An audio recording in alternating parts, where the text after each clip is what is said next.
guys send Crawford an offer to fight Jaron Ennis? Are getting paid far more than they usually get because they're willing to fight Boots. Did you guys send Crawford an offer to fight Jaron Ennis?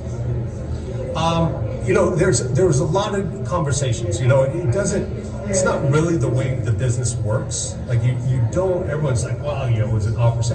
You don't sort of. I mean, there are people who do this, and it's not very effective. You don't just out of the blue find a guy, send him a cold email saying, hey, you want to take this fight. No, like it's a conversation. It's like, okay, what do you want to do next? Terence, you want to do this, you want to do that, what's the plan? I got a call, and there's been so much misinformation about this. BLK calls one day, says, we want to do Crawford versus Boots. I said, okay, you got to deal with Crawford. I know what Boots' plans are, and I can make arrangements for the same thing.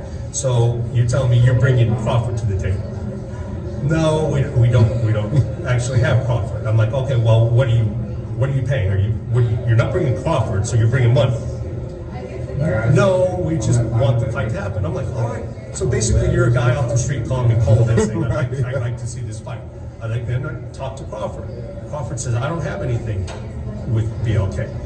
You don't need to talk to them. If you want to make a Boots fight, talk to me. You know what?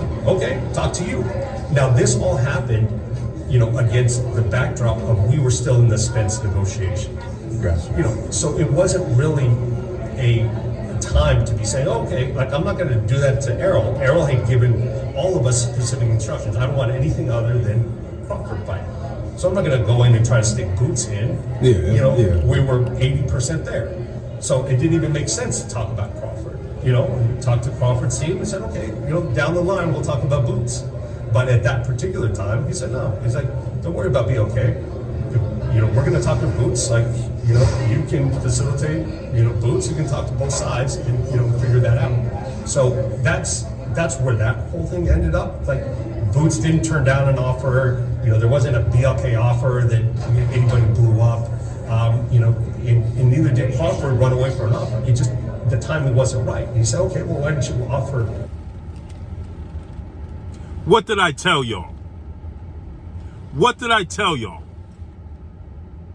So now, let's listen to this. I told y'all, Stephen Espinoza just confirmed everything I just told y'all. Everything I've been telling y'all, he just confirmed it. Now, he put his little twist on it. I told y'all they didn't want to make a Terence Crawford-Jaron Ennis fight because his vested interest was to make Errol Spence and Terence Crawford.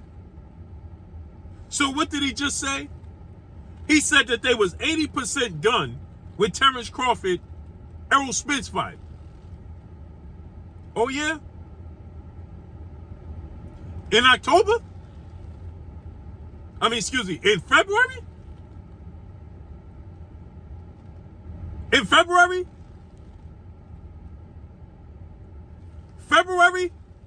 Terence Crawford and Errol Spence was 80% done in February? Then he said that he asked BLK Prime, do y'all have Terence Crawford? And BLK Prime said, no. That's a lie. That's a lie. He never asked if BLK have Terence Crawford. He asked, is Terence Crawford interested in the fight? And the response was yes. Then he said, he asked, are you guys bringing money to the table? That's a lie, Stephen. You didn't ask if they was bringing money to the table. You said that y'all wanted to be, if need be, if the fight was to come to fruition, y'all had to be the lead promoter, the lead network on it. You didn't ask if BLK Prime is bringing money. As a matter of fact, BLK Prime said that they'll pay on behalf of Terence Crawford and you pay on behalf of Jaron Boots Ennis. Stephen, That's what happened. Then he said that, okay, what do y'all bringing to the table? Oh, they saying they bringing nothing. Really? Then he said he reached out to Terence Crawford. And then he said, Terence Crawford said, don't worry about BLK Prime. I don't have nothing with them. Because he wasn't signed to BLK Prime, but was trying to have orchestrated a fight for him because the Errol Spence fight was not 80% done. And he was looking to stay active. That's why he told Steven Espinoza, if need be, if you want to get a deal for me and Jaron Boots Ennis done, we don't need BLK Prime. That's what he said Terence Crawford told him. Don't worry about BLK Prime. If you want to do a deal, you can do it directly with me. And then, obviously, he steered Terence Crawford away from Jaron Boots Ennis because the vested interest all along, as I told you guys,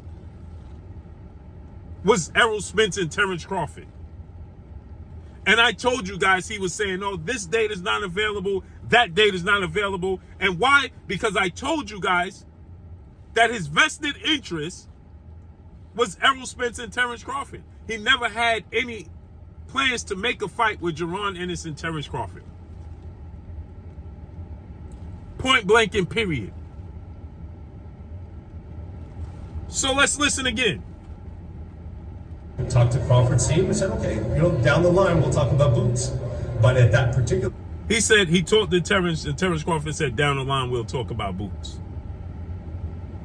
Terence Crawford told y'all Boots had 2 opportunities to make a fight. It was this time and the time he could have been the WBO mandatory. I'm going to tell y'all again. Terence Crawford told you Jaron Ennis had 2 times to make a fight. It was this time and the WBO route.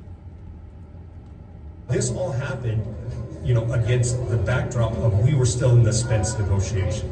Gotcha. This all happened in the backdrop. We were still in the Spence negotiations. Again, the vested interest was not to make Terence Crawford Jaron Ennis. It was to make Terence Crawford and Errol Spence. Understandable. That was the bigger fight. He, Steven Espinoza, didn't want to step on Errol Spence and Al Heyman's toes. And his number one vested interest should have been who? Jaron Ennis. Because Jaron Ennis is his fighter. Right?